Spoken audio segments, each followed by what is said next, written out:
Chers amis de langue française, je vous salue dans le beau nom de Jésus-Christ. Je voudrais partager avec vous un passage qui se trouve dans la lettre que l'apôtre Paul a écrit aux Romains. Et vous allez voir, c'est très intéressant pour nous tous. Ce passage se trouve dans Romains chapitre 6, versets 20 à 23. Et voici ce qu'il est écrit. Car lorsque vous étiez esclaves du péché, vous étiez libres à l'égard de la justice. Quels fruits portiez-vous alors? Des fruits dont vous rougissez aujourd'hui? Car la fin de ces choses, c'est la mort. Mais maintenant, étant affranchis du péché et devenus esclaves de Dieu, vous avez pour fruit la sainteté et pour fin la vie éternelle. Car le salaire du péché, c'est la mort. Mais le don gratuit de Dieu, c'est la vie éternelle en Jésus-Christ, notre Seigneur. Alléluia. Eh oui. Je me souviens très bien de mon premier jour en prison. Il y avait de cela 30 ans. Rassurez-vous, je n'avais rien fait de mal. Et j'étais devenu simplement aumônier de prison.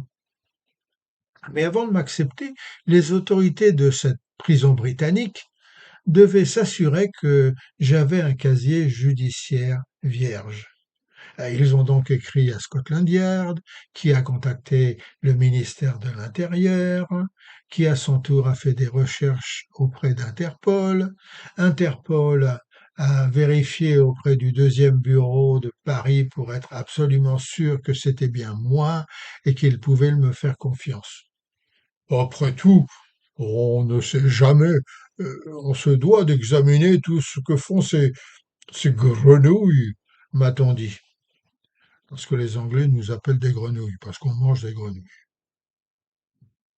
Ah ben, mais réfléchissez un peu, comme c'est étrange. Pour entrer dans une prison où le péché abonde, ben, il faut être pur de toute souillure, illégal et pur de toute offense. Et pourtant, pour beaucoup de chrétiens, pour entrer au paradis, la sainte résidence de Dieu, dans ces demeures où le péché est inexistant, où la sainteté rayonne, où la perfection demeure, où siège la justice et, et cette justice règne, cela ne les dérange pas de savoir s'ils sont pécheurs ou non. Même si je suis pécheur, pense-t-il, Christ est ma protection dans le péché. Ben, Major, nous sommes tous humains, vous savez, Dieu n'a pas d'autre choix que de nous accepter tels que nous sommes. Et ainsi, mes amis, ils croient que Dieu, qui vit éternellement, Dieu dont le nom est saint et réside dans un lieu élevé, les acceptera au ciel parce qu'il est amour. D'autres suggèrent que c'est au moment de la mort que nous devenons purs. Sans péché, comme si la mort avait un certain pouvoir sur la puissance de Dieu qui l'obligerait à atteindre le coup de grâce de la mort avant de pouvoir faire de moi un être réellement et véritablement enfant de Dieu. 1 Jean chapitre 3, verset 9. Soyons logiques et examinons notre cœur à la lumière de Dieu. Quel genre d'intérêt cela aurait-il pour Dieu que je sois un saint au ciel? Tout est saint là-haut. C'est vrai, tout est saint là-haut. Mais d'être un saint ici-bas, sur la terre, et gardé hors du péché serait sûrement miraculeux, et cela apporterait un intérêt glorieux à la crédibilité, à la sainteté, à la puissance et à l'amour de Dieu, aux yeux d'un non-croyant, n'est-ce pas? 1 Jean chapitre 5, verset 18.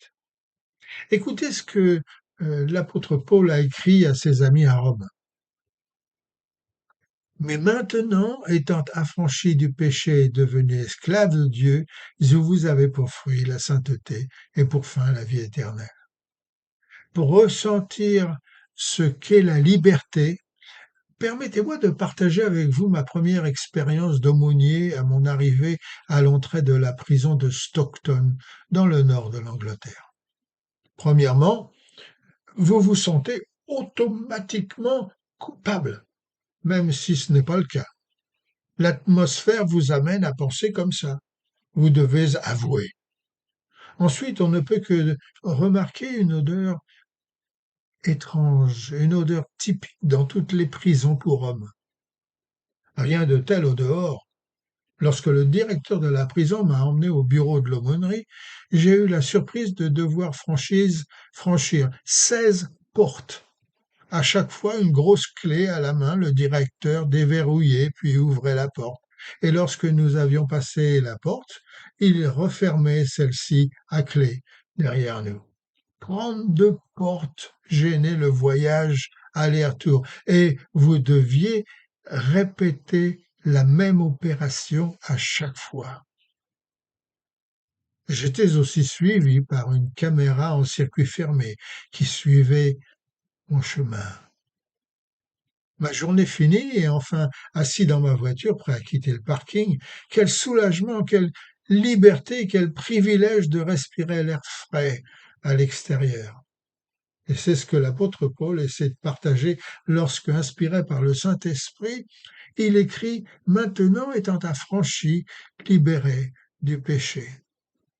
Avant, il pouvait se sentir et se voir emprisonné dans le péché par une centaine de portes écrouées dans son égoïsme et son orgueil, lourdement gardé par les doutes, la jalousie, la mauvaise humeur, la vanité, l'envie, incapable de contrôler sa vie, emprisonné dans le joug de sa nature pécheresse, comme il a si bien écrit dans Romains chapitre 7.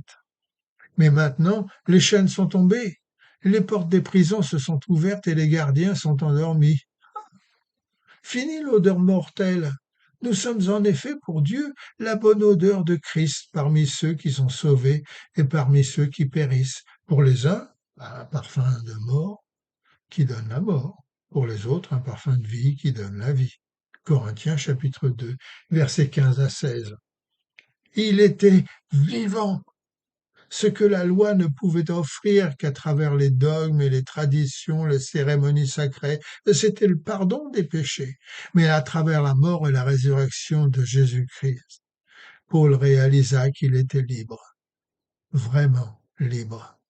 Jean chapitre 3, versets 34 à 40.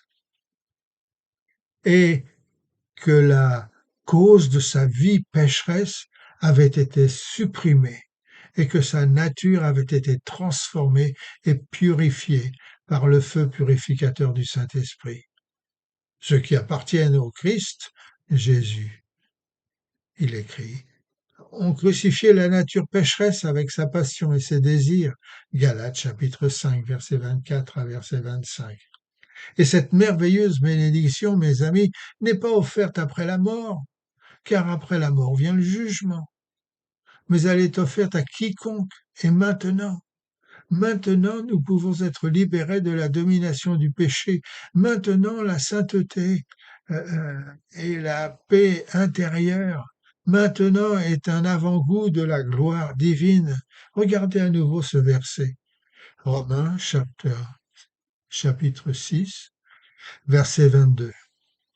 À travers ce simple verset, la vie apparaît soudainement radicalement positive et édifiante, n'est-ce pas?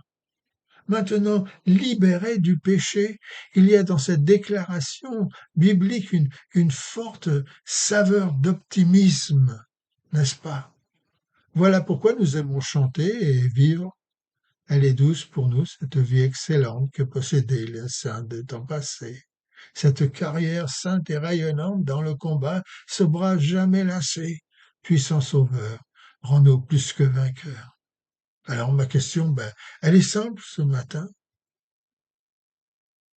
Est-ce que Jésus-Christ, ce puissant sauveur, vous a pleinement sauvé? Est-ce que vous êtes vainqueur sur le péché ou vivez-vous encore sous la puissance de celui-ci?